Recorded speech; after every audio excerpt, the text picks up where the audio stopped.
sécurité de l'information, basée sur les conférences de K.P. Petrov. Un regard alternatif, du compliqué exprimé en mots simples.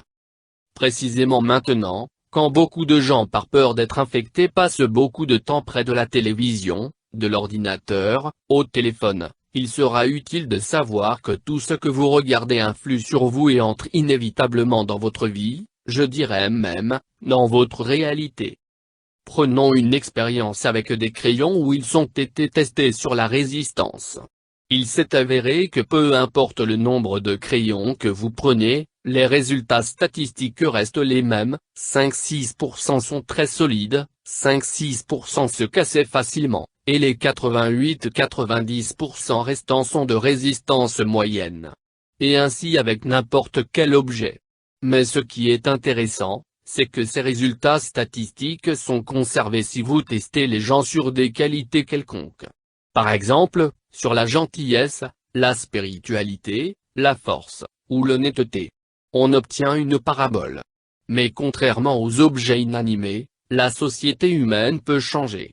Si vous testez la société humaine sur la gentillesse, puis la soumettez à un environnement informationnel au travers des films sur la bonté, l'humanité, des articles, de la musique, des images. En un mot, entourez-les d'informations sur le bien. Au bout d'un certain temps, les gens changeront. Les 5-6% qui étaient particulièrement méchants, deviendront plus gentils, comme étaient auparavant les 88-90%. La partie moyenne de 88-90% deviendra très gentille. Et les 5-6%, qui étaient déjà très gentils, deviendront encore plus gentils. En un mot, la parabole statistique s'est déplacée vers la droite, vers le bien. Mais si vous versez sur les gens des tonnes d'informations sur le mal, faites tourner en boucle des films d'horreur, sur le crime etc., la parabole se déplacera vers la gauche, en direction du mal. Autrement dit, l'état de la société peut être contrôlé au travers des médias, des films, en changeant son environnement informationnel, c'est-à-dire la culture. Mais ce n'est pas tout. Il a été observé, que ce que nous voyons à l'écran, est capable de passer dans notre vie.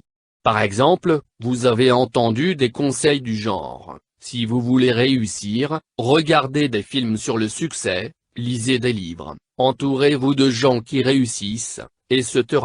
Et, avec le temps, vous réussirez. Mais il y a des choses plus puissantes. Goethe, dans sa jeunesse, a écrit une œuvre à propos de sa triste histoire d'amour, la souffrance du jeune Werther, où à la fin, le héros finit par se suicider. Après la publication du livre, un grand nombre de jeunes gens ont mis terme à leur jour après avoir lu ce livre, talent de l'auteur plus sensibilité du lecteur. Une fois dans les années 90 en Russie, aux informations a été montré comment des jeunes mariés, après leur mariage se sont brûlés à la flamme éternelle. Après la diffusion, un grand nombre de jeunes couples ont fait de même. Une épidémie de suicide est passée. La culture, le milieu informationnel, est comme une saumure, où les gens changent comme des concombres placés dans cette solution. Si la saumure est bonne, les concombres sont agréables au goût. Si la saumure est mauvaise, alors les concombres sont dégueulasses, bien qu'ils soient initialement bons. Il ne faut pas oublier que les gens s'influencent mutuellement. La même chose se produit dans la société humaine. Il suffit de connaître la loi de la Trinité, la matière, l'information et la mesure. Les concombres, les humains, moins c'est la matière, la saumure, c'est l'environnement informationnel, la culture, la mesure, c'est respectivement la quantité de sel, la qualité de l'eau, des assaisonnements. Pour la société humaine, c'est la quantité, le volume et la qualité, les paramètres. La matière change à mesure qu'elle s'imprègne d'informations, c'est-à-dire lorsque la quantité d'informations entrantes entraîne le changement de la qualité de la matière. Un autre exemple de la Trinité est que l'homme c'est l'âme, l'esprit et le corps.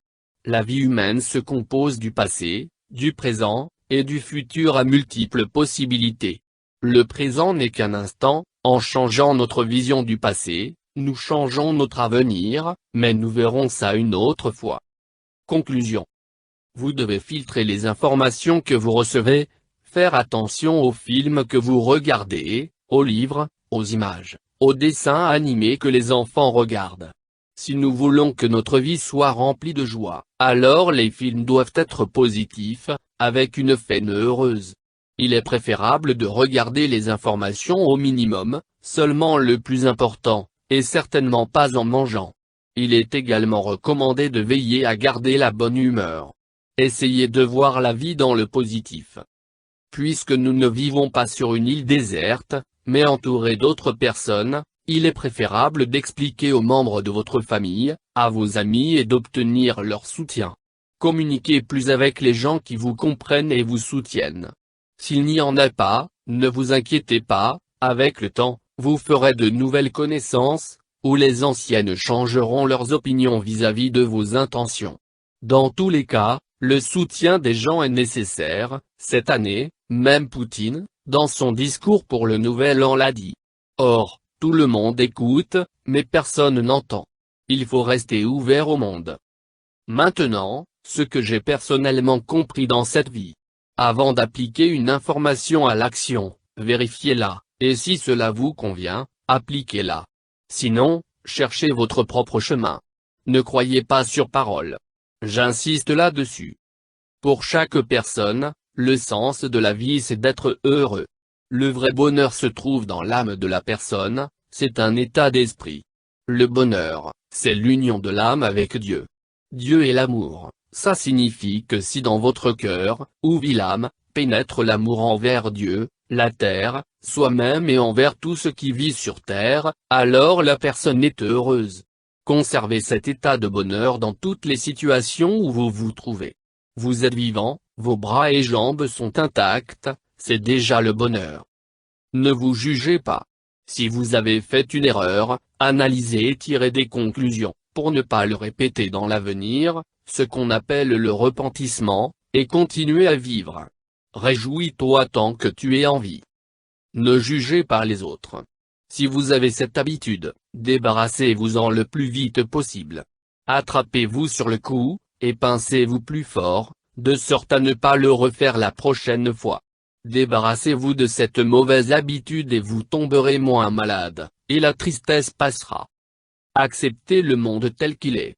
Soyez reconnaissant à Dieu que vous êtes encore en vie, ce qui veut dire que vous avez la possibilité de vivre un autre jour heureux. Dans vos pensées, gardez la bonne humeur.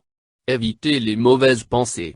Essayez de ne penser qu'à la bonté et aux opportunités que ce monde vous offre. Cherchez-les dans le monde qui vous entoure, et ils apparaîtront. Il suffit d'être patient. Nous croyons en vous. Chaque personne est un enfant de Dieu. En chacun de nous, il y a une particule de Dieu, l'âme, c'est l'amour. Alors laissez cet amour se répandre, laissez-le se connecter avec l'amour de Dieu pour vous, et, nous vivrons tous dans une sensation de bonheur. Soyez heureux. Que la paix, la bonté et l'amour soient avec vous.